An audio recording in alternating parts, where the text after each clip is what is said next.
Hey guys, this is Adam Lane with PocketNow.com.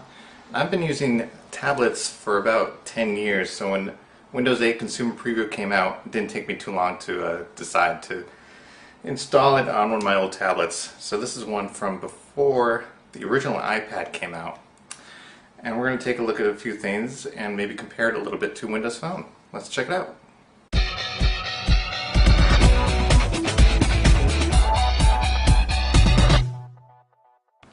Okay, so here we have Windows 8 Consumer Preview installed on my old HP TouchSmart TM2. And right away we see some similarities to Windows Phone 7. You got the clock, it's pretty big there. This is the lock screen. We have the date, we have a signal strength, battery level, calendar. Messages and emails will show up here as well. And just like Windows Phone, you swipe it up. But now we have a picture lock screen. So there we go, and here's your start screen. And you can tell it looks a lot like Windows Phone. We have tiles and they're moving and flipping around. You can see that there.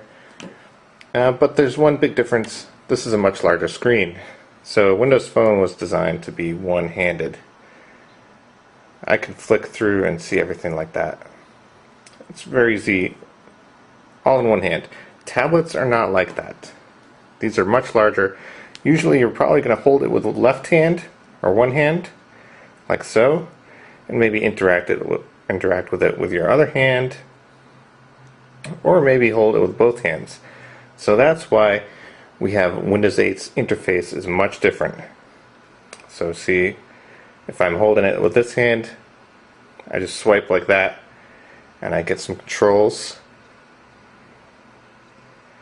Or I swipe like this, and I'm flicking through different apps.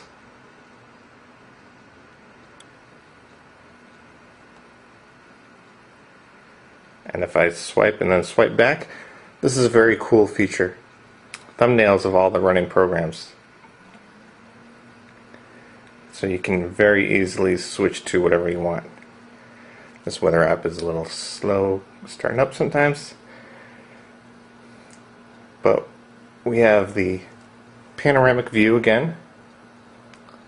This is similar to some Windows Phone hubs. So very smooth, very nice looking.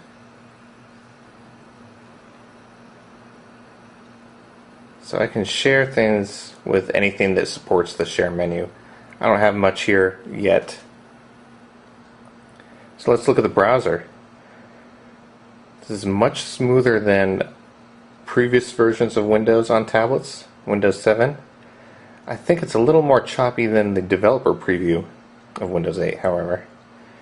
But you can see it's very smooth.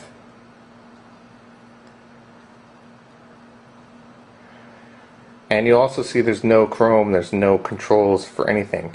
You have to swipe. There's my address bar. I can pin this to the start menu. I can check out different tabs. There's a little menu for a couple features.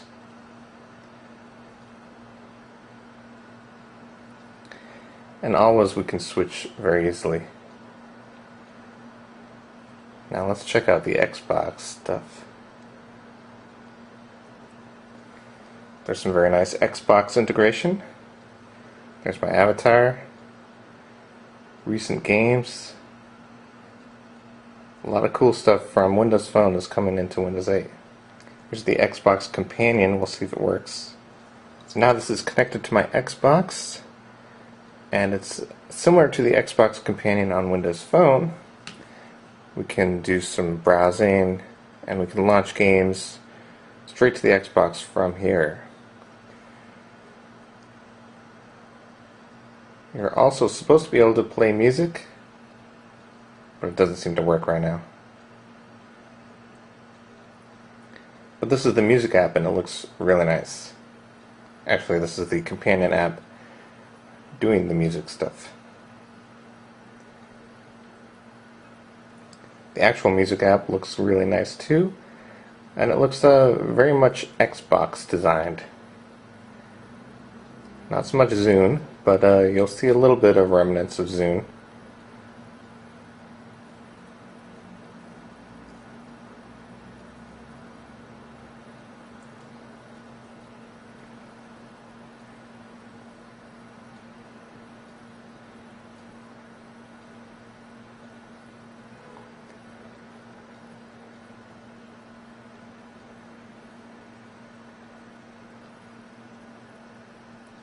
So there's your music app. Very cool design. Also notice the people tile here is integrated with Facebook. It's also integrated with LinkedIn, Twitter, Exchange. All that is supported right in the People Hub. Messaging also supports Facebook and Windows Live Messenger. So that's really nice to have. Very cool.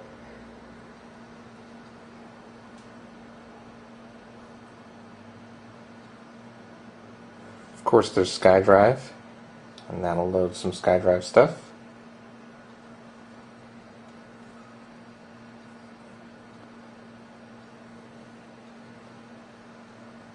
Maps is another cool feature. Again, same kind of naming convention as Windows Phone. And it works really nicely.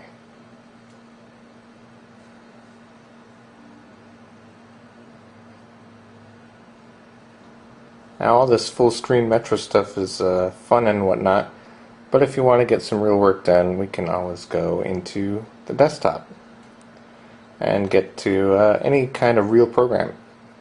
So here's Premiere Pro. We can do some video editing. This interface is obviously not optimized for touch, however. So I gotta pull out the stylus, and of course that's pretty easy. And if I want to design a exhibit with some 3D graphics, that's very easy to do. Of course, better with a stylus because obviously these buttons are very tiny. Same, Photoshop is here. I can do whatever I want here. So some very powerful programs are still accessible on this tablet, even though we have a very nice Windows Phone touch tablet interface. So overall, I have been extremely impressed with the new interface for Windows 8 for tablets. With Windows 7, I was quite content with the touch interface on that operating system, but with this, it just brings a whole new level of ergonomics and ease of use.